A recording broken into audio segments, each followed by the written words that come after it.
సాహిత్య అభిమానులకు స్వాగతం. ఆడియో కథల ద్వారా సాహిత్యాన్ని అందరికీ చేరువ చేయాలన్నది మా అభిలాష.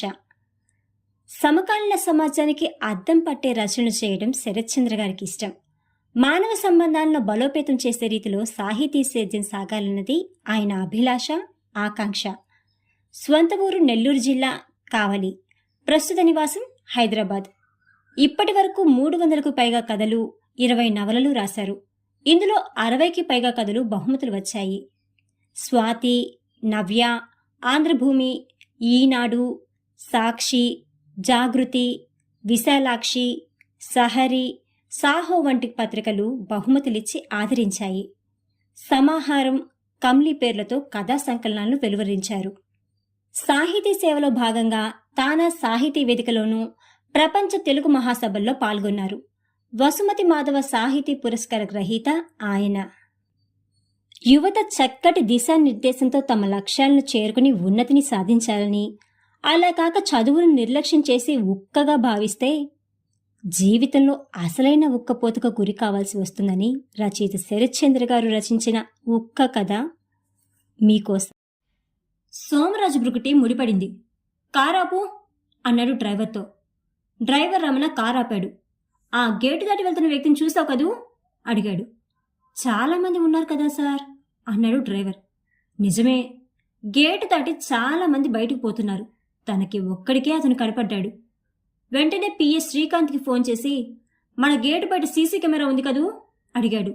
ఉంది సార్, కానీ అది పని చేస్తుందో లేదో నసిగాడు.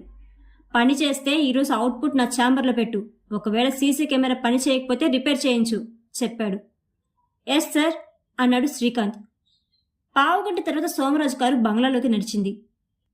భర్తను చూసి లంచ్కి వస్తారని అనుకోలేదు అంది దమయంతి నవ్వుతూ. ఈరోజు మీటింగ్స్, కాన్ఫరెన్స్లు ఏమీ లేవు చెప్పాడు. పోన్లేండి, ఇలాగైనా లంచ్ మీతో చేసే అవకాశం నాకు కలిగింది అంది నవ్వుతూ. ఏదో నాతో కొత్తగా లంచ్ చేస్తున్నట్లు మాట్లాడుతున్నావే అన్నాడు నవ్వుతూ. అవును ఆఫీసర్, గత నెలలో ఎప్పుడో ఒకసారి మాత్రమే నాతో లంచ్ చేశారు అంది గుర్తు చేస్తూ. సర్లే, ఈరోజు ఒక విశేషం జరిగింది అన్నాడు. ఏంటది అడిగింది. మా మాస్టర్ కనిపించారు చెప్పాడు. ఎవరు అడిగింది. రాఘవ మాస్టారు చెప్పాడు. ఓ, మీ గురువు గారా అంది నవ్వుతూ. Yes, he's my guru, guide, philosopher, what not చెప్పాడు. ఇంటికి తేవాల్సింది అంది. సార్ మెరుపులా కనిపించి మాయమయ్యారు అన్నాడు దిగాలుగా. మెరుపులా కనిపించి మాయమవ్వడం ఏంటండి అంది ఆశ్చర్యంగా.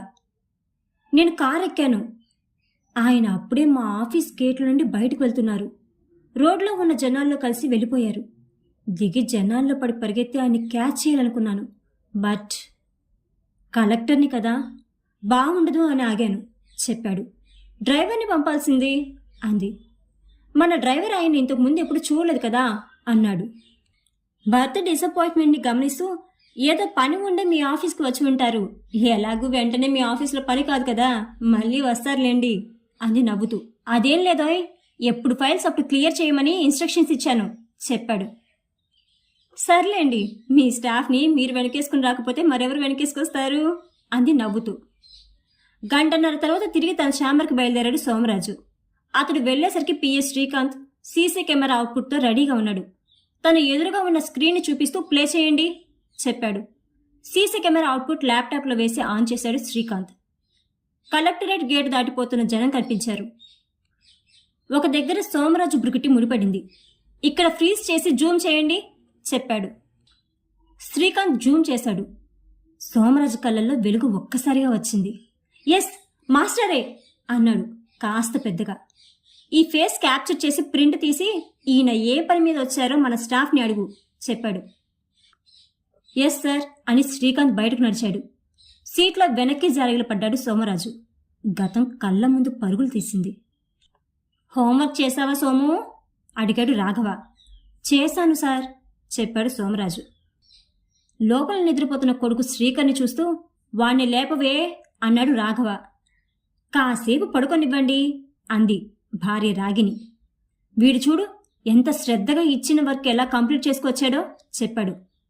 వాడు వర్క్ కంప్లీట్ చేసుకుని వాళ్ళ మాస్టర్కి చూపుతాడులేండి అంది రాగిని నిర్లక్ష్యంగా. నువ్వు ఇలా గారాబం చేస్తూ ఉండు, దేనికి పనికి రాకుండా పోతాడు అన్నాడు కోపంగా.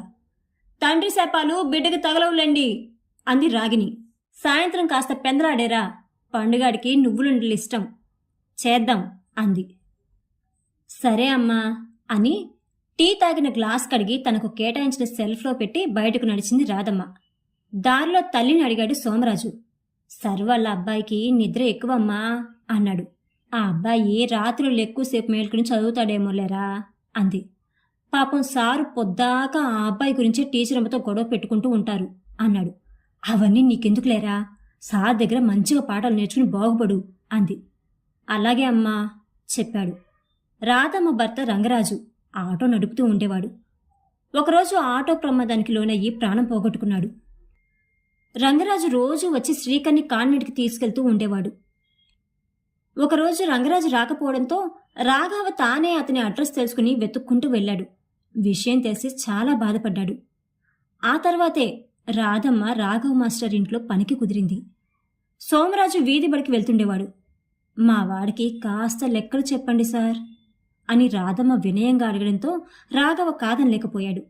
రాఘవ సమీప గ్రామంలో ఉన్న ఒక ప్రభుత్వ పాఠశాలలో మ్యాథ్స్ టీచర్గా పనిచేస్తున్నాడు. కొడుకు శ్రీకర్ని కాన్వెంట్ చదువులు చదివిస్తున్నాడు. వేలకు వేలు ఫీజులు కట్టడమే కానీ అతనిలో ప్రోగ్రెస్ కనిపించడం లేదు. ఒకసారి స్కూల్కి వెళ్తే, మీరు టీచరే కదా రాఘవ్ గారు, మీరు కూడా కాస్త ఇంట్లో చదివించండి చెప్పాడు ఆ స్కూల్ ప్రిన్సిపల్. రాగినికి రాఘవ్కి వచ్చే గొడవలకి ప్రధాన కారణం శ్రీకరే. పిల్లాన్ని చదువుకోమని చెప్పకపోగా వెనకేసుకొచ్చేది. అదే ఈడు పిల్లాడు సోమరాజు రాఘవ చెప్పింది తూచా తప్పక పాటించేవాడు. ఒకరోజు చాలా సంతోషంగా సోమరాజు ప్రోగ్రెస్ కార్డు తెచ్చి చూపాడు.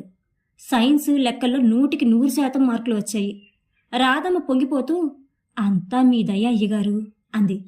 నా దయ ఏముంది రాధా, వాడికి చదువు మీద శ్రద్ధ ఉంది, నువ్వు చక్కగా ఖాళీ సమయంలో దగ్గరుండి చదివిస్తున్నావు అని కితాబిచ్చాడు. కొద్ది నెలల తర్వాత సోమరాజుతో నవోదయ పాఠశాలలో ప్రవేశానికి పరీక్ష రాయించాడు. శ్రీకర్తో కూడా రాయించాడు. కానీ శ్రీకర్కి సీటు రాలేదు. శ్రీకర్ని ఒక కార్పొరేట్ హైస్కూల్లో చేర్చాడు. సోమరాజును చూడ్డానికి అప్పుడప్పుడు వెళ్తుండేవాడు రాఘవ. వెళ్ళినప్పుడల్లా ఏదో ఒక తినుబండారాలు తీసుకెళ్తూ ఉండేవాడు. శ్రీకర్ బాబు బాగున్నారా మాస్టర్ అడిగేవాడు సోమరాజు. రాఘవ నవ్వేవాడు. ఆ నవ్వులోని మర్మం సోమరాజుకు అందేది కాదు. సెలవులకు వస్తే రాఘవ మాస్టర్ ఇంట్లోనే ఉండేవాడు సోమరాజు. వీడికి కాస్త లెక్కలు చెప్పు రాజు అనేవాడు రాఘవ. సోమరాజు చెప్పడానికి సిద్ధపడితే, డాడీ ఇలాగే చెప్తుంటాడులేరా, బోర్, ఆడుకుందాం పదా అని సోమరాజును కూడా బయటకు తీసుకెళ్లేవాడు శ్రీకర్. వాణ్ణి చెడపుకు రోయ్ అని వెనక నుండి అరుస్తుండేవాడు రాఘవ మాస్టర్. 10వ తరగతిలో సోమరాజు 100% మార్కులతో ఉత్తీర్ణుడైతే శ్రీకర్కి 50% దాటలేదు. రెసిడెన్షియల్ క్యాంపస్లో చేర్చాడు శ్రీకర్ని. నవోదయలోనే +2 కంటిన్యూ చేశాడు సోమరాజు. సెలవుల్లో ఇంటికి వచ్చిన శ్రీకర్ కార్టూన్ షోలు చూడడంలోనే మునిగిపోయేవాడు. తల్లి చదువుకోరా అని కదిలిస్తే ఉదయం 6 గంటల నుండి మొదలుపెట్టి రాత్రి 10 గంటల వరకు రుబ్బుతూనే ఉంటారమ్మా, ఇంటికొస్తేనే ఈ మాత్రం ఆట విడుపు అని చెప్పేవాడు. అది విన్న రాఘవ, సెలవులైతే మాత్రం చదువుకోవట్రా అని అంటే, అక్కడ చదువుకుంది చాలదా, మళ్ళీ ఇంట్లో కూడా మీరు నన్ను రుబ్బాలా, నా వల్ల కాదు అంటూ చేతులెత్తేశాడు.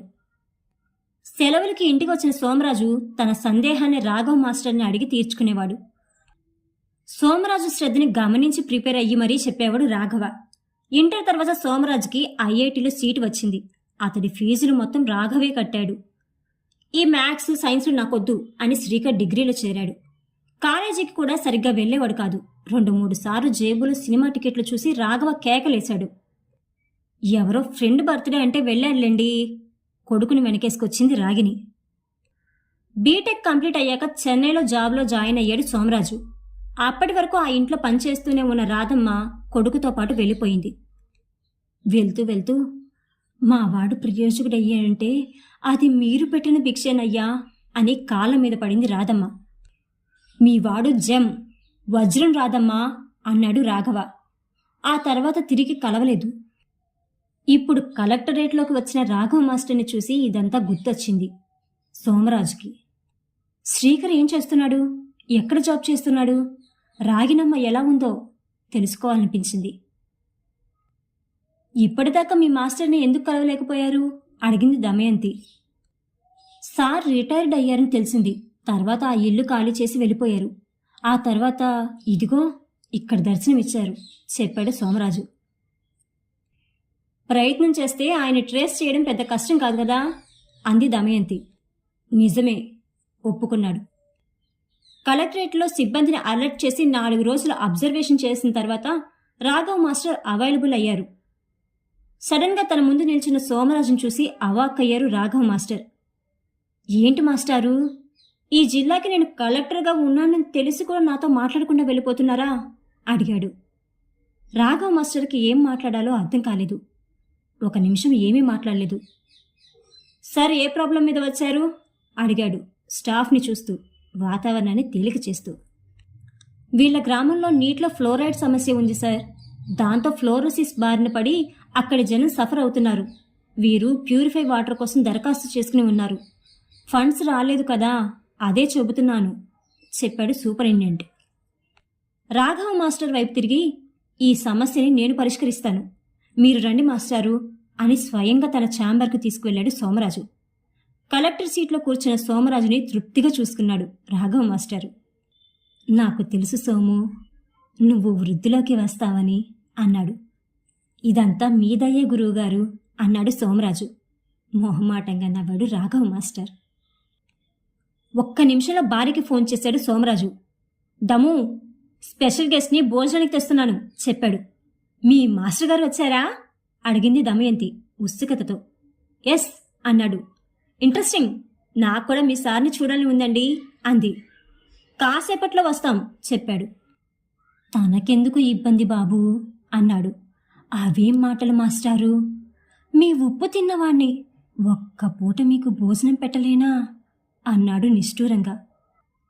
టాపిక్ డైవర్ట్ చేస్తూ, మీ అమ్మగారు అదే రాధమ్మ ఎలా ఉంది అడిగాడు. సోమరాజు ముఖంలో ఒక బాధ వీచిక కదలాడింది. నా ఉన్నతిని పూర్తిగా చూడకుండానే ఈ లోకం విడిచి వెళ్ళిపోయింది మాస్టారు అన్నాడు. అయ్యో అన్నాడు బాధగా రాఘవ. జాబ్ చేస్తూనే సివిల్స్కి ప్రిపేర్ అయ్యాను మాస్టారు. అమ్మ బెడ్ మీద ఉన్న రోజుల్లోనే నాకు ఇంటర్వ్యూ వచ్చింది. ఇంటర్వ్యూకి హాజరవ్వాలా వద్దా అని ఆలోచిస్తున్న సమయంలో, నాది పోయే ప్రాణం నాయనా, నువ్వు వృద్ధిలోకి వస్తే ఎంతో మందికి న్యాయం చేస్తావు అంది. ధైర్యం కూడా తీసుకుని ఇంటర్వ్యూకి వెళ్ళాను. సర్వీస్ వచ్చింది, కానీ అమ్మ మాత్రం దక్కలేదు అన్నాడు బాధగా.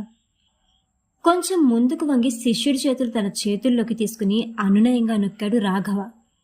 10 నిమిషాల తర్వాత కలెక్టర్ బంగ్లాలోకి వాళ్ళ కారు ప్రవేశిస్తున్నప్పుడు, అమ్మగారు ఎలా ఉన్నారు మాస్టారు అడిగాడు. చావలేక బతుకుతుంది సోము అన్నాడు తేలిగ్గా నవ్వుతూ. ఇబ్బందిగా కదిలాడు సోమరాజు. అమ్మని చూడ్డానికి వస్తాను మాస్టారు అన్నాడు సోమరాజు. నవ్వాడు రాఘవ. ఆ నవ్వుకి అర్థం అప్పుడు తెలియలేదు. శ్రీకర్ బాబు ఏం చేస్తున్నాడు మాస్టారు అడిగాడు. వాడి గురించి ఎందుకులే, ఏదో ఒకలా బ్రతికేస్తున్నాడు అన్నాడు రాఘవ. మాస్టర్ని ఇబ్బంది పెట్టడం ఇష్టం లేక మళ్ళీ అడగలేదు. నేను సోమరాజుని. తన ముందు నిల్చున్న వ్యక్తిని అలాగే చూస్తుండిపోయాడు శ్రీకర్. మీరు అంటూ 1 నిమిషం అర్ధోక్తిగా చూశాడు. నేను బాస్, మీ నాన్నగారు, అదే రాఘవ్ మాస్టర్ గారి శిష్యుణ్ణి చెప్పాడు. అప్పుడు పోల్చుకున్నారు. జిల్లా కలెక్టర్ తమ ఆఫీస్కి వచ్చారన్న సమాచారం తెలిసి స్టాఫ్ అంతా అలర్ట్ అయ్యారు. ఆఫీస్ హెడ్ ఏకాంబరం వచ్చి నమస్కారం పెట్టి, సర్ప్రైజ్ విజిటా సార్ అడిగాడు. విజిటింగ్కి రాలేదు, శ్రీకర్ నా చైల్డ్ ఫ్రెండ్, కలిసేందుకు వచ్చాను చెప్పాడు. అవునా శ్రీకర్, ఎప్పుడు చెప్పనే లేదు అన్నాడు ఏకాంబరం. సిగ్గుపడుతూ చూశాడు శ్రీకర్. మీరు కాసేపు పర్మిషన్ ఇస్తే అలా బయటకు వెళ్ళి వస్తాం చెప్పాడు. అయ్యో అంత మాట, మేం మీ సబార్డినేట్స్ సార్, ఆర్డర్ వేయండి అన్నాడు ఏకాంబరం. శ్రీకర్ ఇబ్బందిగా కదిలాడు. పద శ్రీకర్ అన్నాడు చొరవగా సోమరాజు. కాసేపటి తర్వాత కలెక్టర్ సోమరాజు గారు రోడ్డు మీద మెత్తగా వెళ్తుంది. నేనిక్కడ పని చేస్తున్న విషయం ఎవరు చెప్పారు మీకు అడిగాడు. చాలాసేపు బ్రతిమాలించుకుని మాస్టర్ చెప్పాడు. గనుల శాఖ జిల్లా కార్యాలయంలో శ్రీకర్ క్లర్క్ పనిచేస్తున్నాడు. మీరు కలెక్టర్ కావడం నాన్నకి చాలా సంతోషం కలిగించి ఉంటుంది అన్నాడు శ్రీకర్. ఇదంతా మాస్టర్ బ్లెస్సింగ్సే అన్నాడు సోమరాజు. ఇద్దరు సిటీకి కాస్త దూరంగా ఉన్న కాఫీ షాప్లో కూర్చున్నారు. డాడీ రిటైర్ అయ్యాక విలేజ్లో సెటిల్ అయ్యారు చెప్పాడు. సార్ చెప్పారు అన్నాడు సోమరాజు. నాన్న వచ్చారా మీ దగ్గరికి అడిగాడు. దానికి సమాధానం ఇవ్వకుండా బహువచనం ఎందుకు, సోముని పిలువు అన్నాడు సోమరాజు నవ్వుతూ. మీరిప్పుడు జిల్లా కలెక్టర్ కదా అన్నాడు శ్రీకర్. ఈ ఫార్మాలిటీస్ మన మధ్య ఎందుకు శ్రీకర్ అన్నాడు చొరవగా సోమరాజు. నాన్న నా గురించి మీ దగ్గర బాధపడి ఉంటారు కదూ అన్నాడు గిల్టీగా శ్రీకర్. నా దగ్గర బాధపడలేదు, కానీ నీ గురించి నీ ఉనికి గురించి చెప్పడానికి చాలాసేపు తటపటాయించారు చెప్పాడు సోమరాజు. అక్కడికి కాఫీ వచ్చింది. నాన్న నా గుమస్తాగిరి గురించి చెప్పడానికి గిల్టీగా ఫీల్ అయి ఉంటారు, అందుకే వెంటనే చెప్పలేదు అన్నాడు. అలా ఎందుకు అనుకుంటావు శ్రీకర్? సొసైటీకి అందరూ అవసరమే కదా. మీ ఆఫీసులో నీ సైన్ లేకుండా ఏదైనా ఫైల్ మూవ్ అవుతుందా? అంతదాకా ఎందుకు? ఆ క్యాష్ కౌంటర్లో కూర్చున్న వ్యక్తి ఈ వెయిటర్ సాయం లేకుండా హోటల్ నడపగలడా అన్నాడు. బట్ నాన్న ఆశలు వేరు. నేను బాగా చదవాలని, పెద్ద పొజిషన్లోకి రావాలని ఆయన కోరిక. నేను ఎప్పుడూ ఆయన కోరికల్ని గౌరవించలేదు. నా కెరీర్ బాగుండాలనే కార్పొరేట్ కాలేజీలో వేశారు. అక్కడ ఉక్కపోతగా ఉండేది. ఎప్పుడు క్లాసులు, ఫార్ములా టెస్టులు అతలాకుతలం చేసేవి. బంధించి జైల్లో వేసినట్టు అనిపిస్తూ ఉండేది. ఇంటికొచ్చినప్పుడు స్వేచ్ఛావిహంగం అయ్యేవాడిని. చూస్తుండగానే నా కెరీర్ గ్రాఫ్ పడిపోయింది. గ్రూప్ 4 పరీక్ష చచ్చి చెడి రాసి ఇలా గుమస్తాగా సెటిల్ అయ్యాను అన్నాడు బాధగా. ఇద్దరి మధ్య కాసేపు నిశ్శబ్దం తాండవించింది. సమాజానికి అందరూ అవసరమే శ్రీకర్. ఏ వృత్తి కూడా చిన్నది కాదు. నేను వేసుకున్న ఈ దుస్తులు కుట్టిన దర్జీ లేకుండా ఇలా సూటు తయారయ్యేదా? చర్మకారుడి కష్టం లేకుండా నా కాళ్ళకి బూట్లు వచ్చుండేవా? డిగ్నిటీ ఆఫ్ లేబర్ అంటారు. చేసే పని ఏదైనా గొప్పదే. ప్రతి తండ్రికి పిల్లల మీద ఆశలు ఉంటాయి. నిజానికి నిన్ను చదువుకోమని మాస్టర్ చెప్పినప్పుడల్లా నాకు మా నాన్నే గుర్తుకొచ్చేవాడు. మా నాన్న ఉంటే నన్ను కూడా ఇలా గైడ్ చేసేవాడు కదా అనుకునేవాణ్ణి. పైగా అమ్మ పని మనిషిగా పడే కష్టం నన్ను అనుక్షణం మోటివేట్ చేసేది. బట్ కలెక్టర్ కావాలన్న ఆకాంక్షకు కారణం మాత్రం టీచర్ అమ్మగారే. అదే మీ అమ్మగారు అన్నాడు. ఒక నిమిషం ఆశ్చర్యపోయాడు శ్రీకర్. మళ్ళీ చెప్పడం మొదలుపెట్టాడు సోమరాజు. ఆ రోజు నాకు బాగా గుర్తు. ఐఐటి సీటు సాధించి స్వీట్ బాక్స్ తీసుకుని వచ్చాను. అమ్మ అప్పటికే ఇంట్లో ఏదో పని చేస్తుంది. నన్ను చూసి, రారా సోము, ఉదయం పేపర్లో నీ ఫోటో చూశాను అంది ఆప్యాయంగా. నేను స్వీట్ బాక్స్ టీచర్ అమ్మ చేతికిస్తూ, మాస్టర్ లేరా అమ్మా అని అడిగాను. టీచర్స్ యూనియన్ మీటింగ్ ఉందని వెళ్ళారు నాయనా, వచ్చేస్తారు కూర్చో అంది. ఆ ఇంటి పని మనిషి కొడుకుని అన్న స్పృహ నాకు ఉంది. అమ్మ ఎదురుగా కూర్చోడానికి కూడా నేను సాహసించలేదు. కూర్చో సోము అని తానే నన్ను భుజాలు అదిమి పెట్టి కూర్చోబెట్టింది. బిడియంగా కూర్చున్నాను. నీలాంటి వజ్రం తన కడుపున పుట్టడం రాదమ్మ అదృష్టం రా అంది. నేను కాస్త సిగ్గుపడ్డాను. శ్రీకర్ బాబు ఏడమ్మా అడిగాను. వాళ్ళ ఫేవరెట్ హీరో సినిమా రిలీజ్ అయిందట్రా, వెళ్ళాడు అని చెప్పింది. అమ్మ ముఖంలో ఏదో నిరాశ కనిపించింది. నాకు కాఫీ అందిస్తూ, లేక 10 ఏళ్ల తర్వాత పుట్టాడని వాణ్ణి గారాబం చేశాన్రా, వాడు ఇలా అవుతాడనుకోలేదు. కొడుకుని చెడగొట్టానని మీ మాస్టర్ నాతో సరిగ్గా మాట్లాడడం మానేశారు. మనసు బాధగా ఉంటుంది. ఒకరోజు కోపంతో, మీకు ఆ సోమరాజ్ అంటేనే ప్రేమ, వాణ్ణి దత్త తీసుకోండి, నేను నా కొడుకుని తీసుకుని వెళ్ళిపోతాను అని చెప్పాను అందట. ఎప్పుడు టీచర్ అమ్మ పైన చేయి చేసుకొని మాస్టరు చెంప మీద కొట్టారట. నిన్ను చూస్తే చూడముచ్చటగా ఉందిరా సోము, నువ్వు ఇంకా ఎదగాలని దీవించింది. ఐఐటి సీటు సాధించిన చాలామంది తమ భవిష్యత్ లక్ష్యం సివిల్స్ అన్నారు. నువ్వెందుకు సివిల్స్ టార్గెట్ చేయకూడదురా అని అడిగింది. అంత డబ్బు మాకెక్కడిదమ్మా, ఇంజనీరింగ్ పూర్తి చేసి జాబ్ చేసుకుంటాను, అమ్మను బాగా చూసుకుంటాను అని చెప్పాను. సంకల్పం ఉంటే సాధ్యం కానిదేముందిరా, నేను కూడా నీకు అమ్మనే. ఈ అమ్మ కోసం నువ్వు కలెక్టర్వి కావాలి అంది. ఏమీ అర్థం కాని మా అమ్మ అక్కడ నిల్చుని వింటూ ఉంది. నిజానికి టీచర్ అమ్మ కోరిక తీర్చడానికే నేను కలెక్టర్ అయ్యాను. సోమరాజు చెప్పడం ఆపాడు. శ్రీకర్ కళ్ళల్లో కన్నీళ్లు. అమ్మ కోరిక ఏ ఒక్కటి నేను తీర్చలేదు బాస్. నాన్న ముందు నన్ను వెనకేసుకొచ్చేది, కానీ చాలా సందర్భాల్లో బాగా చదువుకునన్నా నాన్న పేరు నిలబెట్టాలి అనేది. నేను హేళనగా నవ్వి, నాన్న బడిపంతులే కదా, అది కూడా గొప్పేనా అని అవహేళన చేసేవాడిని. టీచర్ జాబ్ మహోన్నతమైందిరా. ఆ టీచర్లే సమాజంలో ఎంతోమందిని డాక్టర్లు, ఇంజనీర్లు, కలెక్టర్లుగా మారుస్తారు అనేది. మళ్ళీ నేను నవ్వేవాణ్ణి. అమ్మ నిరసనగా చూసేది అంటూ ఆపాడు. ఇద్దరి మధ్య కాసేపు నిశ్శబ్దం. ఆ అమ్మని చూసి 7 ఏళ్ళయ్యింది. తనని చూడ్డానికి ఇక రావద్దని హెచ్చరించింది. వస్తే చనిపోతానని హెచ్చరించింది. భయంతో వెళ్ళడం మానేశాను. అమ్మతో మాట్లాడకుండా ఉండడం నిజంగానే ఉక్కపోతగా ఉంది. చదువుకునేప్పటి ఉక్కపోత కంటే ఇది 100 రెట్లు ఎక్కువ అన్నాడు శ్రీకర్. అతడి కళ్ళలో నీళ్లు తిరుగుతూనే ఉన్నాయి. అంతా నాకు తెలుసు శ్రీ అన్నాడు సోమరాజు. ఆశ్చర్యపోతూ చూశాడు శ్రీకర్. ఇక్కడికి రాకముందు అమ్మ దగ్గరికి వెళ్ళాను. నాన్నగారి స్వగ్రామంలో మంచినీళ్ళ ట్యాంక్ ఏర్పాటు చేశాను. నీ గురించి అడిగితే అమ్మ ముఖం తిప్పుకుంది. విషయం నాన్నగారి ద్వారా, అదే మాస్టర్ గారి ద్వారా తెలిసింది. నీకు 2 కొడుకులమ్మా అన్నాను. అమ్మ కళ్ళు ఆనందంతో విప్పారాయి. పద శ్రీకర్, అమ్మ దగ్గరికి వెళ్దాం. నీ తరపున నేను క్షమాపణలు అడుగుతాను అన్నాడు సోమరాజు. మంత్రముగ్ధుడిలా వెంట నడిచాడు శ్రీకర్. రచయిత శరత్ చంద్ర గారి కలం నుండి జాలువారిన ఉక్క అనే ఈ కథ కనుక మీకు నచ్చినట్టయితే please like, share and subscribe to Usha audio channel. ఇంకొక్క మాట సుమా, ఉషా పక్షపత్రిక సంవత్సర చందా కేవలం 720 రూపాయలు, 3 సంవత్సరాలకు గాను 1800 రూపాయలు, జీవిత చందా 10,116లతో ఉషా పక్షపత్రిక వారి చందాదారులుగా మారండి.